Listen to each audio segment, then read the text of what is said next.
Hello दोस्तों, कैसे हैं आप लोग। एक बार वापस से आपका स्वागत है मेरे चैनल में। और आज हम आपका स्वागत करते हैं राजस्थान के प्रमुख स्वतंत्रता सेनानियों के लेक्चर में, जिसके अंतर्गत हम राजस्थान के जो आज़ादी के समय जो भी राजस्थान से स्वतंत्रता सेनानी थे उनके बारे में हम एक एक करके अध्ययन करेंगे। तो यह लेक्चर है और आप हमारे साथ बने रहिए। सबसे पहले बात करते हैं राजस्थान के प्रमुख स्वतंत्रता सेनानियों के बारे में। पहला नाम आता है इसमें अर्जुनलाल सेठी का, जैसा कि आप चित्र में भी अर्जुनलाल सेठी जी के बारे में देख सकते हैं। हम इनके बारे में पढ़े तो अर्जुनलाल सेठी जयपुर के रहने वाले थे। अर्जुनलाल सेठी ने जयपुर की महाराजा कॉलेज में स्नातक की पढ़ाई की थी, स्नातक अध्ययन किया था। अर्जुनलाल सेठी चोमू के सामंत देवी सिंह के सचिव थे। जयपुर महाराजा माधो सिंह सेकंड अर्जुनलाल सेठी को प्रधानमंत्री बनाना चाहते थे, क्योंकि यह बहुत ही इंटेलिजेंट व्यक्ति थे। तो इसके जवाब में अर्जुनलाल सेठी ने कहा, अर्जुनलाल नौकरी करेगा तो अंग्रेजों को देश से बाहर कौन निकालेगा साहब। तो अर्जुनलाल सेठी ने मथुरा के जो जैन विद्यालय था उसमें अध्यापक का कार्य किया। अर्जुनलाल सेठी ने जैन शिक्षा प्रचारक समिति इसकी स्थापना की। 1907 में अर्जुनलाल सेठी ने जयपुर में वर्धमान महाविद्यालय की स्थापना भी की थी। तो इस तरह हमने अर्जुनलाल सेठी के बारे में कुछ बातें जानी। वर्तमान में वर्धमान विद्यालय, जयपुर के जो वर्धमान विद्यालय था वो क्रांतिकारी की पाठशाला माना जाता था, अर्थात यहीं के आके सभी क्रांतिकारी नई गतिविधियों और नई चीज़ों के बारे में जानते थे। अर्जुनलाल सेठी को दिल्ली बम कांड से जुड़ा हुआ माना जाता है। तो दोबारा देख लेते हैं इनके बारे में। ये जयपुर के रहने वाले थे। महाराजा कॉलेज में इन्होंने स्नातक की पढ़ाई की थी। जो चोमू के सामंत थे देवी सिंह, उनके ये सचिव थे। जो माधो सिंह सेकंड थे जयपुर के महाराजा, वो अर्जुनलाल सेठी को प्रधानमंत्री बनाना चाहते थे, लेकिन उनके जवाब में उन्होंने कहा कि अर्जुनलाल यदि नौकरी करेगा तो अंग्रेजों को देश से बाहर कौन निकालेगा। जो मथुरा के जैन विद्यालय में इन्होंने अध्यापक का कार्य किया। जैन शिक्षा प्रचारक समिति की स्थापना उन्होंने 1905 में की। जो जयपुर में वर्धमान विद्यालय की स्थापना उन्होंने 1907 में की। और ये जो वर्धमान विद्यालय था एक क्रांतिकारी की पाठशाला माना जाता था। और जो दिल्ली का जो बम कांड है ना, अर्जुनलाल सेठी जी उनसे जुड़े हुए थे। इसके आगे बात करें हम तो दिल्ली बम कांड 1912 का था, जिससे वो जुड़े हुए थे। नीमेज हत्याकांड में अर्जुनलाल सेठी को गिरफ्तार कर लिया गया और अर्जुनलाल सेठी को वेलूर जेल में भेज दिया गया था।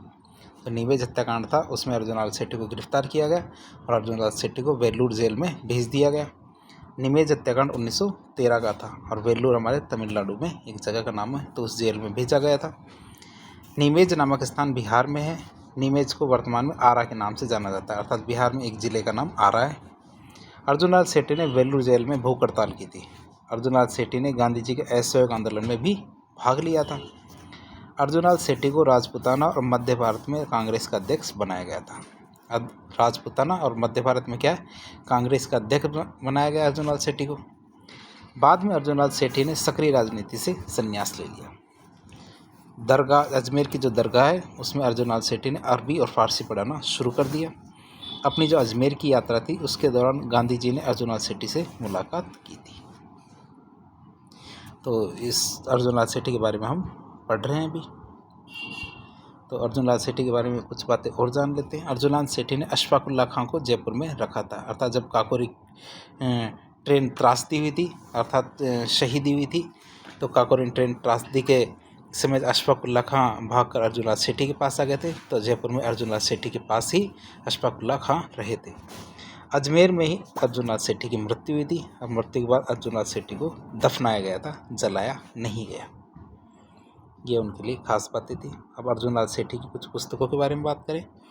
अर्जुनलाल सेठी ने कौन कौन सी पुस्तकें लिखी।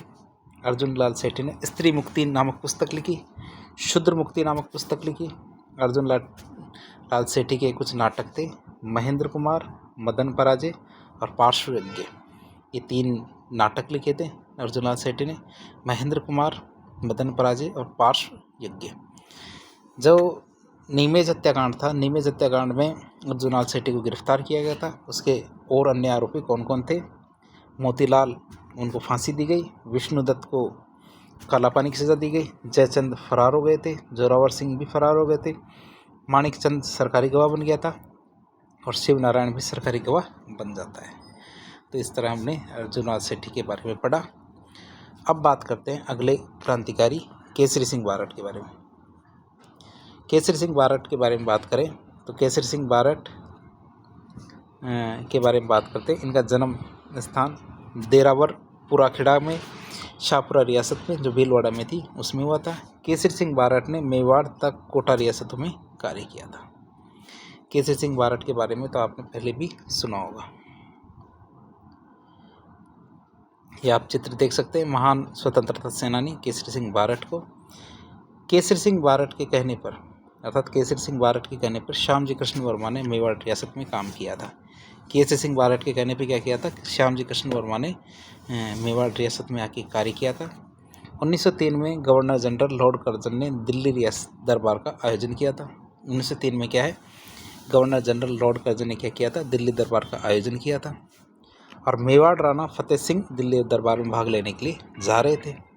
फतेह सिंह के दिल्ली दरबार में जाते समय केसरी सिंह बारट ने मेवाड़ महाराणा फतेह सिंह को 13 दोहे लिखकर भेजे थे, जिन्हें चेतावनीरा चुंगटिया कहा जाता है। तो हम देख लेते हैं फतेह सिंह ने क्या किया। फतेह सिंह दिल्ली दरबार में जा रहे थे, तो जब दिल्ली दरबार में वो जा रहे थे तो केसरी सिंह बारट ने मेवाड़ महाराणा फतेह सिंह को 13 दोहे लिख के भेजे, जिन्हें क्या कहते हैं? चेतावनीरा चुंगटिया कहते हैं। अब चेतावनीरा चुंगटिया पढ़ने के बाद महाराणा फतेह सिंह दिल्ली दरबार में भाग लेने के लिए नहीं जाते हैं और कोटा में केसरी सिंह बारट को सुपरिटेंडेंट ऑफ इथनोलॉजी बनाया गया था, अर्थात अधीक्षक बनाया गया था किसका? इथनोलॉजी का। केसरी सिंह बारट को कोटा के महंत प्यारेलाल हत्याकांड में गिरफ्तार किया गया था, अर्थात जो कोटा के महंत थे प्यारेलाल, उनकी हत्या कर दी गई थी और इसमें केसरी सिंह बारट को इसका आरोपी माना गया था। अंग्रेज़ों ने केसरी सिंह बारट को गिरफ्तार करके जो हजारीबाग है, हजारीबाग की जेल में भेज दिया गया था। महंत प्यारेलाल हत्याकांड 1912 का था और इसमें अन्य किस किस को आरोपी थे जिनको गिरफ्तार किया गया? इस में सोमदत्त लहरी, हीरालाल जालोरी, रामकरण और लक्ष्मीलाल भटनागर, इनको गिरफ्तार किया गया, जिसमें लक्ष्मीलाल भटनागर तो सरकारी गवाह बन जाता है। हजारीबाग जेल बिहार में, जो अब झारखंड में पड़ती है। 2000 से हजारीबाग जेल क्या है? झारखंड में एक जेल है। बाद में केसरी सिंह बारट की बात करें तो केसरी सिंह बारट गांधी जी के पास वृद्धाश्रम चले जाते हैं, अर्थात महाराष्ट्र में चले जाते हैं। अब केसरी सिंह बारट को उनकी पुस्तकों के लिए अधिक जाना जाता है। केसरी सिंह बारट की कौन कौन सी पुस्तकें थी? पहली किताब थी प्रताप की जीवनी है, क्या? प्रताप चरित्र। प्रताप चरित्र एक पुस्तक थी जिसमें प्रताप की जीवनी के बारे में बताया गया। दूसरा राज सिंह चरित्र, तो राज सिंह चरित्र में राज सिंह की जीवनी के बारे में बताया। दुर्गादास चरित्र, इसमें दुर्गादास राठौड़ की जीवनी के बारे में बताया। श्यामल दास जी चरित्र, इसमें श्यामल दास जी की जीवनी के बारे में बताया गया है। बुद्ध चरित्र यह अश्वघोष की किताब है, बुद्ध चरित्र। इस किताब का हिंदी अनुवाद किया, अर्थात जो बुद्ध चरित्र है अश्वघोष की पुस्तक है, तो उसका केसरी सिंह बारट ने हिंदी में अनुवाद किया। और मैजिनी की जीवनी है, उसका भी उन्होंने हिंदी में अनुवाद किया था। केसरी सिंह बारट के शिक्षा संबंधी क्या विचार थे? केसरी सिंह बारट के शिक्षा संबंधी विचारों के बारे में बात करें तो केसरी सिंह बारट अंग्रेजी भाषा के स्थान पर हिंदी भाषा पढ़ने की सलाह देते थे। वे चाहते थे कि सभी भारतीय और देशी राजा और सभी को हिंदी पे जोर देना चाहिए, अर्थात हिंदी में कार्य करना चाहिए। वो ये मानते थे कि जो राजा महाराजाओं के लिए कॉलेज बनाया गया था, मेयो कॉलेज, उसके स्थान पे एक देशी कॉलेज या क्षत्रिय कॉलेज की स्थापना की जानी चाहिए, अर्थात राजा महाराजाओं के बच्चों के लिए मेयो कॉलेज के स्थान पे अलग से एक क्षत्रिय कॉलेज खोला जाना चाहिए। उच्च शिक्षा के लिए इंग्लैंड जाने की जगह सभी लोगों को जापान जाना चाहिए, अर्थात उन्होंने उच्च शिक्षा के लिए इंग्लैंड जाने की बजाय जापान जाने की सलाह दी थी। तो इस तरह हम केसरी सिंह बारट के बारे में पढ़ चुके हैं। इसमें उन्होंने कुछ पुस्तकें लिखी और बहुत सारे कार्य किए। जोरावर सिंह बारट जो उनके भाई थे, उनके बारे में हम बात करते हैं। तो जोरावर सिंह बारट केसरी सिंह बारट के छोटे भाई थे। जोरावर सिंह बारट दिल्ली बम कांड से जुड़े हुए थे। जो दिल्ली का बम कांड था उससे जुड़े हुए थे कौन? जोरावर सिंह बारट। या आप जोरावर सिंह बारट का चित्र भी देख सकते हैं। ये दिल्ली बम कांड जो 1912 में हुआ था उससे जुड़े हुए थे। जोरावर सिंह बारट नीमेज हत्याकांड से भी जुड़े हुए थे, लेकिन अंग्रेज जोरावर सिंह बारट को कभी भी गिरफ्तार नहीं कर पाए, अर्थात वो कभी उनको पकड़ ही नहीं पाए। नीमेज हत्याकांड अर्थात 1913 वाला हत्याकांड है, जिससे जोरावर सिंह बारट जुड़े हुए थे। जोरावर सिंह बारट ने अपना अंतिम समय किस रूप में बिताया? एक अमरदास बैरागी के रूप में उन्होंने अपना अंतिम समय बिताया था। इसके बाद केसरी सिंह बारट के पुत्र प्रताप सिंह बारट के बारे में बात करते हैं। तो प्रताप सिंह बारट के बारे में हम बात करें तो प्रताप सिंह बारट केसरी सिंह बारट के बेटे थे। प्रताप सिंह बारट दिल्ली बमकांड से जुड़े हुए थे। 1912 का ये बमकांड था। अंग्रेजों ने प्रताप सिंह बारट को बनारस षड्यंत्र केस के मुकदमे में गिरफ्तार किया था। बरेली की जेल थी, तो बरेली की जेल में प्रताप सिंह बारट को बहुत सारी प्रताड़नाएं दी गई, जिन प्रताड़नाओं की वजह से प्रताप सिंह बारट की हत्या हो गई थी। चार्ल्स क्वीनलैंड में प्रताप सिंह बारट की बहादुरी की प्रशंसा की थी। चार्ल्स क्वीनलैंड ने क्या किया था? प्रताप सिंह बारट की बहादुरी की प्रशंसा की थी। बीकानेर रियासत में प्रताप सिंह बारट के प्रवेश पर प्रतिबंध लगा दिया गया था। अर्थात बीकानेर रियासत में क्या हुआ था? प्रताप सिंह बारट के प्रवेश पर प्रतिबंध लगा दिया था कि प्रताप सिंह बारट बीकानेर में कभी भी प्रवेश नहीं करेंगे। इसके बाद बात करते हैं ईश्वरदन आसिया की। ईश्वरदन आसिया अगले क्रांतिकारी थे। अगले क्रांतिकारी ईश्वरदन आसिया के बारे में बात करें। इन लेक्चर्स को आप बार बार देखें ताकि आपको फैक्ट्स अच्छी तरह से याद हो जाए। तो आगे हम बात करते हैं अगले ईश्वरदन आसिया की। ईश्वरदन आसिया केसरी सिंह बारट के दामाद थे। ईश्वरदन आसिया भी दिल्ली बमकांड से जुड़े हुए थे। रास बिहारी बोस ने केसरी सिंह बारट के परिवार की प्रशंसा की थी। अर्थात केसरी सिंह बारट के भाई जोरावर सिंह बारट, पुत्र प्रताप सिंह बारट, जमाई ईश्वरदान आसिया सभी क्रांतिकारी गतिविधियों से जुड़े हुए थे। इसलिए रास बिहारी बोस ने केसरी सिंह बारट की परिवार की प्रशंसा की थी। अगले क्रांति के बारे की बात करें तो गोपाल सिंह खरवा। गोपाल सिंह खरवा खरवा के सामंत थे। गोपाल सिंह खरवा क्या थे? खरवा के सामंत थे। अब बात करते हैं गोपाल सिंह खरवा के बारे में। तो खरवा राजस्थान के अजमेर जिले में एक जगह है। पहले विश्व युद्ध के दौरान रास बिहारी बोस संपूर्ण भारत में क्रांति करना चाहते थे। इसके लिए उन्होंने 21 फरवरी 1915 का दिन तय किया था और राजस्थान में इसकी जिम्मेदारी राव गोपाल सिंह खरवा को सौंपी गई थी कि हम 21 फरवरी 1915 को पूरे राजस्थान में एक साथ, पूरे भारत में एक साथ क्रांति करेंगे और राजस्थान की जिम्मेदारी गोपाल सिंह खरवा को दी गई थी। अंग्रेजों को इस योजना का पता चल जाता है और राव गोपाल सिंह खरवा को गिरफ्तार कर लिया जाता है। अंग्रेजों ने राव गोपाल सिंह खरवा को टोडगढ़ जेल में रखा, लेकिन राव गोपाल सिंह खरवा टोडगढ़ जेल से फरार हो जाते हैं। अंग्रेजों ने राव गोपाल सिंह खरवा को दोबारा से गिरफ्तार कर लिया और राव गोपाल सिंह खरवा को अजमेर जेल में वापस रखा। बाद में शाहजहाँपुर की जेल में भेज दिए गए। टोडगढ़ जेल हमारे राजस्थान के अजमेर में है और कर्नल जेम्स टोड के नाम पे इसके टोडगढ़ नाम रखा गया था। शाहजहाँपुर नामक स्थान कहाँ पे? उत्तर प्रदेश में। और शाहजहाँपुर जेल को उस समय की क्या कहते थे? तिहाड़ जेल कहा जाता था। अब मैं इस लेक्चर में आपको नहीं कहूँगा कि आपको तिहाड़ जेल एक बार ज़रूर जाना चाहिए, आपको कभी नहीं जाना चाहिए वहाँ। शाहजहाँपुर जेल को उस समय का तिहाड़ जेल कहा जाता है। राव गोपाल सिंह खरवा ने अजमेर और जोधपुर के राजपूत सैनिकों की क्रांति में शामिल किया था। अर्थात राव गोपाल सिंह खरवा ने अजमेर और जोधपुर के जो राजपूत किसान और राजपूत सैनिक थे उनको क्रांति में शामिल किया था। इसके बाद अगले क्रांतिकारी के बारे में बात करते हैं, वो है हमारे विजय सिंह पथिक। इनके बारे में तो राजस्थान का बच्चा जानता है। इनका जन्म गुठावली बुलंदशहर उत्तर प्रदेश में हुआ था। अर्थात ये राजस्थान में इनका जन्म नहीं हुआ था, लेकिन ये राजस्थान के अंदर बहुत ज़्यादा सक्रिय रहे। इनका वास्तविक नाम भूप सिंह था। ये चित्र भी आप देख सकते हैं। राव गोपाल सिंह खरवा की सहायता के लिए रास बिहारी बोस ने विजय सिंह पथिक को राजस्थान भेजा था कि आप जाइए, जो हम एक राष्ट्रीय क्रांति की योजना बना रहे हैं उसमें गोपाल सिंह खरवा का साथ दीजिए। तो अंग्रेज़ों ने विजय सिंह पथिक को गिरफ्तार कर लिया और उन्हें भी टोडगढ़ जेल में रखा, लेकिन विजय सिंह पथिक भी वहाँ से फरार हो जाते हैं और टोडगढ़ जेल अपने अजमेर में, वहाँ से वो फरार हो जाते हैं। अजमेर विजय सिंह पथिक ओछड़ी में जाते हैं। ओछड़ी नामक जगह में जाकर वो विद्या प्रचारणी सभा की स्थापना करते हैं। ओछड़ी कहाँ पर है? हमारे चित्तौड़गढ़ ज़िले में एक जगह है, वहाँ पे जाते हैं और विद्या प्रचारणी सभा की स्थापना करते हैं। विजय सिंह पथिक राजस्थान में किसान आंदोलनों के जनक माने जाते हैं। अर्थात राजस्थान में किसान आंदोलनों का जनक किसे माना जाता है? विजय सिंह पथिक को। और विजय सिंह पथिक के बारे में बात करें तो विजय सिंह पथिक की कुछ पुस्तकों की बात करें तो उन्होंने अजयमेरू और what are the Indian states, ये 2 पुस्तक लिखी है। अजयमेरू और what are the Indian states पुस्तक लिखी है विजय सिंह पथिक ने। अगले क्रांतिकारी की बात करें तो हम जमनालाल बजाज के बारे में बात करते हैं। जमनालाल बजाज का जन्म काशी का बास सीकर में हुआ था। अर्थात जमनालाल बजाज का जन्म कहाँ हुआ था? काशी का बास सीकर में, जो राजस्थान में पड़ता है। जमनालाल बजाज को गांधी जी का 5वां बेटा या 5वां पुत्र भी कहा जाता है। और जमनालाल बजाज को गुलाम नंबर 4 भी कहा जाता है।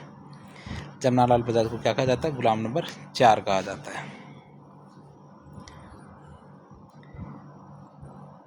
तो जमनालाल बजाज जी के बारे में आगे बात करें तो असहयोग आंदोलन के दौरान जमनालाल बजाज ने कांग्रेस को 1 लाख रुपए की सहायता दी थी। इस आधार पर आप उन्हें सांप्रदायिक नहीं कह सकते हैं, क्योंकि जमनालाल बजाज ने मुस्लिम लीग को भी 11,000 रुपये की आर्थिक सहायता दी थी। अर्थात हिंदू और मुस्लिम दोनों के लिए वह समान रूप से समर्पित थे। असहयोग आंदोलन के दौरान जमनालाल बजाज ने अपनी राय बहादुर की उपाधि लौटा दी थी। 1927 में बलवंत सांवलाराम देशपांडे के साथ मिलकर जमनालाल बजाज ने अमृतसर में एक चरखा संघ की स्थापना की थी। अमृतसर नामक जगह की बात करें तो अमृतसर कहाँ है? जयपुर में एक जगह है, वहाँ पे एक चरखा संघ की स्थापना की थी। किसने? जमनालाल बजाज ने। और कैसे की थी? सांवलाराम देशपांडे के साथ मिलके, बलवंत सांवलाराम देशपांडे के साथ मिलके एक चरखा संघ की स्थापना की थी 1927 में। और ये अमृतसर नामक स्थान कहाँ है? राजस्थान के जयपुर में एक जगह है वहाँ। तो अब इसके बाद हम बात करते हैं हीरालाल शास्त्री की। तो हीरालाल शास्त्री के बारे में बात करते हैं। 1927 में हीरालाल शास्त्री ने निवाई में जीवन कुटीर की स्थापना की थी। निवाई राजस्थान के टोंक जिले में। बाद में जीवन कुटीर ही वनस्थली विद्यापीठ के रूप में बना दिया गया या बदल दिया गया। वनस्थली विद्यापीठ महिला शिक्षा के लिए एक समर्पित संस्थान है और वनस्थली विद्यापीठ में पंचमुखी शिक्षा दी जाती है। हीरालाल शास्त्री की आत्मकथा की बात करें तो हीरालाल शास्त्री की आत्मकथा है प्रत्यक्ष जीवन शास्त्र। अर्थात हीरालाल शास्त्री की आत्मकथा प्रत्यक्ष जीवन शास्त्र। हीरालाल शास्त्री ने एक गाना भी गाया था, उस गाने का नाम कहते हैं प्रलय प्रतीक्षा नमो नमो। ये तय गलत शब्द हो गया है, तो संगीत का नाम क्या था? प्रलय प्रतीक्षा नमो नमो।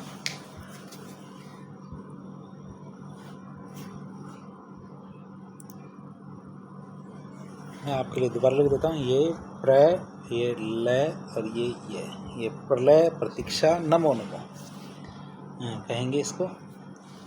तो आगे हम अगले क्रांतिकारी के बारे में बात करें तो अगले क्रांतिकारी हमारे बाल मुकुंद बिस्सा। इनका जन्म पीलवा गांव नागौर जिले में हुआ था। बाल मुकुंद बिस्सा ने नागौर और जोधपुर में खादी भंडार की स्थापना की थी। अर्थात बाल मुकुंद बिस्सा ने क्या किया था? नागौर और जोधपुर में खादी भंडार की स्थापना की थी। और बाल मुकुंद बिस्सा के बारे में और जानकारी हम प्राप्त करें तो बाल मुकुंद बिस्सा भूख हड़ताल के दौरान जोधपुर जेल में 19 जून 1942 को शहीद हो गए थे। बाल मुकुंद बिस्सा को राजस्थान का जतिनदास कहा जाता है, क्योंकि जतिनदास के बारे में कहा जाता है कि उन्होंने 64 दिन की भूख हड़ताल के बाद वो शहीद हो गए थे और वह HSRA के सदस्य थे। अर्थात हिंदुस्तान सोशलिस्ट रिपब्लिकन एसोसिएशन, उस संगठन के सदस्य थे और उन्होंने 64 दिन की भूख हड़ताल के बाद वो शहीद हो गए थे। और बाल मुकुंद बिस्सा भी भूख हड़ताल के बाद शहीद हो गए थे, इसलिए उन्हें राजस्थान का जतिनदास कहा जाता है। इसके बाद हम बात करते हैं सागरमल गोपा के बारे में। सागरमल गोपा की बात करें तो ये जैसलमेर के निवासी थे, जैसलमेर के रहने वाले थे। सागरमल गोपा ने राजतंत्र और अंग्रेजी शासन दोनों का विरोध किया था। इनकी कुछ पुस्तकें थी जो बार बार परीक्षा में पूछी जाती है।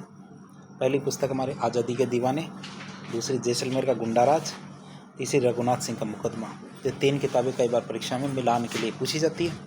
तो कौन कौन सी पुस्तकें? आज़ादी के दीवाने, जैसलमेर का गुंडाराज और रघुनाथ सिंह का मुकदमा।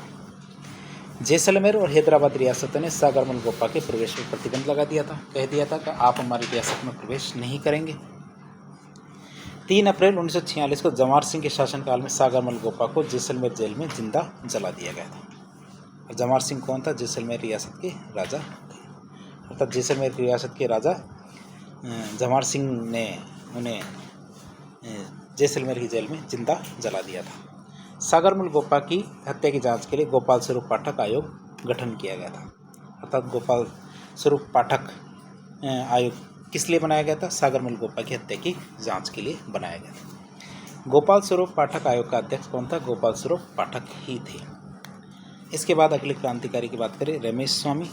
तो रमेश स्वामी 5 फरवरी 1947 को भुवासर में बेगार विरोधी आंदोलन के दौरान शहीद हो गए थे। ये गलत सब शहरी नहीं हुए थे, शहीद हो गए थे। ये आप चाहेंगे तो मैं लिख दूंगा, ये शहीद हो गए थे। और कैसे शहीद हुए थे? इनको बस ने कुचलकर शहीद कर दिया था। अर्थात कौन है? रमेश स्वामी। तो ये क्या कर रहे थे? भुवासर में बेगार विरोधी आंदोलन चला रहे थे। और भुवासर मतलब ये भुवासर राजस्थान के भरतपुर में एक स्थान है, वहाँ पे। इसके बाद हम शांतिलाल जी के बारे में बात करते हैं। तो शांतिलाल 5 अप्रैल 1948 को उदयपुर में पुलिस फायरिंग में शहीद हो गए थे। आनंदीलाल जी 5 अप्रैल 1948 को उदयपुर में पुलिस फायरिंग में शहीद हो गए थे। रामकरण 20 मई 1948 को मोरिजा में पुलिस फायरिंग में शहीद हो गए थे। और मोरिजा हमारे जयपुर में एक स्थान है। लूणकरण 20 मई 1948 को मोरिजा में पुलिस फायरिंग में शहीद हुए थे। और मोरिजा में खूबाराम जी पुलिस फायरिंग में शहीद हो गए थे। इसके आगे हम बात करते हैं ज्वाला प्रसाद जी के बारे में। तो ज्वाला प्रसाद जी के बारे में बात करें तो ज्वाला प्रसाद शर्मा राजस्थान के अजमेर ज़िले के रहने वाले थे। और ये HSRA के सदस्य थे। HSRA अर्थात हिंदुस्तान सोशलिस्ट रिपब्लिकन एसोसिएशन, और ये भगत सिंह की पार्टी थी, उसके सदस्य थे। तो HSRA अर्थात हिंदुस्तान सोशलिस्ट रिपब्लिकन एसोसिएशन, और ये पार्टी भगत सिंह की पार्टी थी। ज्वाला प्रसाद शर्मा ने कई क्रांतिकारी गतिविधियों में भाग लिया था। जैसे मेयो कॉलेज बम कांड था, उसमें हिस्सा लिया था। डोगरा कांड, अजमेर रेल हड़ताल। तो इस प्रकार ज्वाला प्रसाद शर्मा ने इन क्रांतिकारी गतिविधियों में भाग लिया था। अगले क्रांतिकारी की बात करें तो हम दामोदर दास राठी। दामोदर दास राठी राजस्थान में जैसलमेर जिले के पोखरण में रहते थे। दामोदर दास राठी ने ब्यावर में कई संस्थाओं की स्थापना की थी। जैसे हमारी कृष्णा मिल, जो सूती वस्त्र मिल थी, नागरी प्रचारणी सभा, सनातन धर्म विद्यालय। कृष्णा मिल राजस्थान की पहली सूती वस्त्र मिल थी। दामोदर दास राठी ने हिंदी भाषा को बढ़ावा दिया था। कृष्णा मिल के सभी खाते वही हिंदी में रखे जाते थे, अर्थात वो हिंदी भाषा को बढ़ावा देते थे। इसलिए कृष्णा मिल के सारे खाते किस भाषा में रखे जाते थे? हिंदी भाषा में रखे जाते थे। दामोदर दास राठी के कहने पर अजमेर के जो कमिश्नर हैं, उन्होंने अजमेर के सभी कार्यालयों में हिंदी के प्रयोग को परमिशन दी थी, अर्थात अनुमति दे दी थी। अर्थात दामोदर दास राठी के कहने पर अजमेर के कमिश्नर ने क्या कहा कि अजमेर के सभी कार्यालयों में हिंदी भाषा का प्रयोग की अनुमति दे दी, अर्थात हिंदी भाषा का प्रयोग किया जा सकता है। दामोदर दास राठी स्वतंत्रता सेनानियों को वित्तीय सहायता भी उपलब्ध कराते थे, अर्थात पैसे की सहायता भी दिलवाते थे। इसके आगे हम बात करते हैं राजस्थान में स्वतंत्रता संग्राम के भामाशाह, अर्थात आज़ादी के समय किस किसने पैसे की सहायता उपलब्ध कराई थी। पहले दामोदर दास राठी, ये राजस्थान में स्वतंत्रता संग्राम के भामाशाह थे। नरसिंह दास अग्रवाल, घीसूलाल जजोदिया, अर्थात ये भामाशाह के रूप में इन्होंने कार्य किया था, अर्थात आज़ादी के समय वित्त उपलब्ध कराया था। अब कुछ महिलाओं के बारे में बात करते हैं। स्वतंत्रता सेनानियों में महिलाओं के बारे में बात करें तो सबसे पहले बात करते हैं अंजना देवी चौधरी। अंजना देवी चौधरी श्री माधोपुर, जो सीकर जिले में पड़ता है, वहाँ की रहने वाली थी। इनका जन्म स्थान था। अंजना देवी चौधरी ने मेवाड़ और बूंदी के किसान आंदोलनों में भाग लिया था। तो मेवाड़ और बूंदी के किसान आंदोलन है, उनमें उन्होंने भाग लिया था। अंजना देवी चौधरी को नमक सत्याग्रह के दौरान गिरफ्तार किया गया था, अर्थात जो नमक सत्याग्रह चल रहा था उस दौरान उनको गिरफ्तार किया गया था। अंजना देवी चौधरी राजस्थान की किसी भी रियासत की पहली महिला थी जिनको स्वतंत्रता संग्राम के दौरान गिरफ्तार किया गया था। फिर रमा देवी जोशी की बात करते हैं, अगली क्रांतिकारी जो महिला है। इनका जन्म जयपुर राजस्थान में हुआ। इनके पति लादूराम जोशी थे। लादूराम जोशी के साथ रमा देवी जोशी का विधवा पुनर्विवाह हुआ था। रमा देवी जोशी को बिजोलिया किसान आंदोलन के दौरान गिरफ्तार किया गया था। बिजोलिया किसान आंदोलन में गिरफ्तारी के समय रमा देवी जोशी ने कहा था कि जब तक किसानों पर अत्याचार होता रहेगा, मैं बार बार यहाँ आती रहूँगी। अब रमा देवी जोशी की बात करें तो रमा देवी जोशी को सविनय अवज्ञा आंदोलन में भी गिरफ्तार किया गया था। इसके बाद बात करते हैं जानकी देवी बजाज के बारे में। जानकी देवी बजाज के बारे में बात करते हैं। इनका जन्म स्थान जावरा मध्य प्रदेश था। इनके पति जमनालाल बजाज थे। जानकी देवी बजाज ने अपना लंबा समय वर्धा आश्रम में बिताया था। वर्धा आश्रम जो महाराष्ट्र में गांधी जी का आश्रम था। जानकी देवी बजाज को जयपुर प्रजामंडल का अध्यक्ष भी बनाया गया था। इसके बाद हम अगली इन्हीं के बारे में थोड़ा और जानने का प्रयास करते हैं। तो जानकी देवी बजाज को गौ सेवा आयोग का भी अध्यक्ष बनाया गया था। जानकी देवी बजाज ने भूदान आंदोलन में भी भाग लिया था। जानकी देवी बजाज ने 108 कुओं का निर्माण करवाया था। 1956 में जानकी देवी बजाज को पद्म विभूषण पुरस्कार से सम्मानित किया गया था और राजस्थान में पहली बार पद्म विभूषण प्राप्त करने वाली जानकी देवी बजाज पहली सदस्य थी जिनको पद्म विभूषण पुरस्कार मिला था। इसके बाद महिला क्रांतिकारी हमारे रतन शास्त्री के बारे में बात करते हैं। इनका जन्म खाचरोद मध्य प्रदेश में हुआ। रतन शास्त्री ने जयपुर प्रजामंडल के सत्याग्रह में भाग लिया था। भारत छोड़ो आंदोलन के दौरान रतन शास्त्री ने भूमिगत कार्यकर्ताओं तथा उनके परिवारों की सेवा की थी। अर्थात भारत छोड़ो आंदोलन जो 1942 में चल रहा था, उस आंदोलन के दौरान रतन शास्त्री ने जो भूमिगत कार्यकर्ता थे उनके परिवारों की सेवा की थी। 1955 में रतन शास्त्री को भी पद्मश्री सम्मान से सम्मानित किया गया था। रतन शास्त्री राजस्थान की पहली महिला थी जिन्हें पद्मश्री पुरस्कार से सम्मानित किया गया था। 1975 में रतन शास्त्री को पद्म भूषण पुरस्कार से सम्मानित किया गया था। अर्थात पद्म भूषण दिया गया था रतन शास्त्री को। फिर नारायणी देवी वर्मा। 1944 में नारायणी देवी वर्मा ने भीलवाड़ा में महिला आश्रम की स्थापना की थी। बाद में नारायणी देवी वर्मा को राज्यसभा का सदस्य भी बनाया गया था और वो 1970 से 1976 तक राज्यसभा की सदस्य भी रही थी। अगली हम क्रांतिकारी की बात करें तो शांता त्रिवेदी। शांता त्रिवेदी उदयपुर में महिला परिषद की स्थापना इन्होंने की थी। किसकी स्थापना की थी? महिला परिषद की स्थापना की थी। शांता त्रिवेदी ने कहा था कि बिना आर्थिक सशक्तिकरण की महिलाओं के लिए राजनीतिक स्वतंत्रता का कोई मतलब नहीं है, अर्थात कोई अर्थ नहीं है। सावित्री देवी भाटी की बात करें तो इनका जन्म स्थान जोधपुर था। महिमा देवी किंकर ये भी जोधपुर की थी। राजकौर ये भी जोधपुर की थी। सिरे कंवर ये भी जोधपुर की थी। प्रकाशवती सिन्हा ये भी अजमेर की थी। दुर्गावती शर्मा ये जयपुर की थी। सरस्वती बोहरा ये भरतपुर की थी। कमला स्वाधीन ये कोटा की थी। तो इस तरह हमने जो भारत की आज़ादी के अंदर जो पुरुष और महिला क्रांतिकारी थे उनके बारे में हमें पढ़ा। तो इस तरह के इन्फॉर्मेटिव वीडियोस देखने के लिए हमारे चैनल से जुड़े, हमारे चैनल को सब्सक्राइब करें। वीडियो यदि पसंद आता है तो वीडियो को लाइक करें और ये जो हमारा इनिशिएटिव है इसको बढ़ाने में हमारा सहयोग करें।